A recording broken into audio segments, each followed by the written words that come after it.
Night flight. Night flight. Charles Lindbergh's Incredible Adventure. By S.A. Kramer. Illustrated by Dan Andreasen. May 20th, 1927. It is early morning on Long Island, New York. A handsome young pilot heads toward his plane. It is not a good day for flying. A light rain is falling.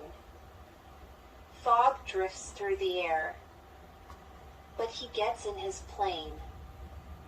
He buckles his seat belt.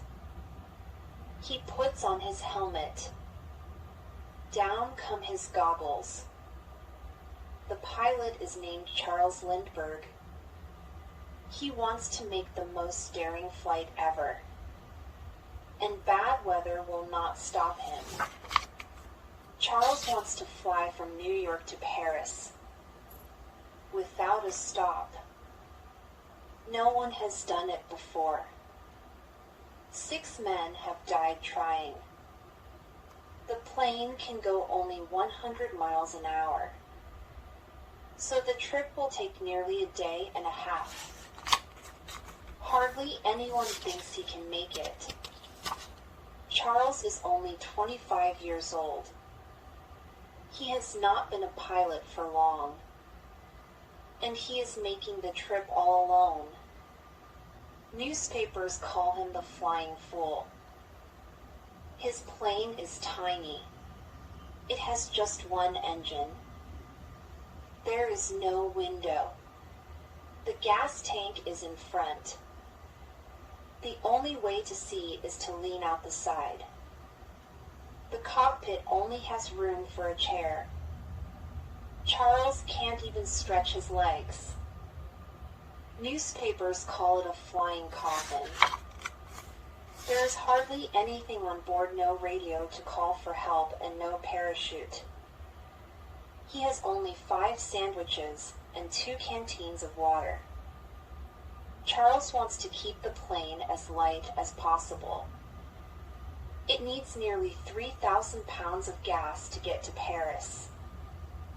All that gas makes the plane heavy and slow. It may not even get off the ground. But Charles believes in his plane. And he believes in himself. It is now nearly 8 o'clock. This is the moment. The engine roars. The propeller spins. The plane starts down the runway. The plane heads up and comes down. It goes up again. Then down it plops.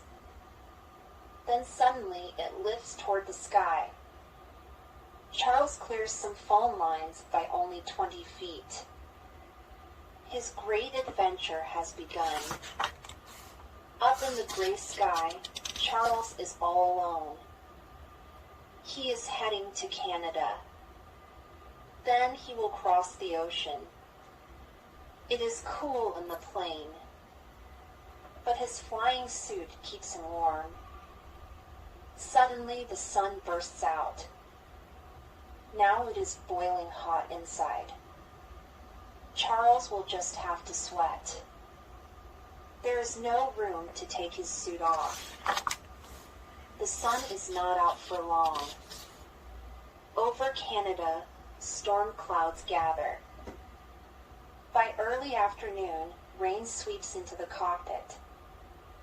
Charles is not hot anymore. Now he is cold and wet. The hours drag by. Canada is still below. Charles feels like he has been flying forever. But it is only 4 o'clock. He is stiff from sitting. His eyes hurt.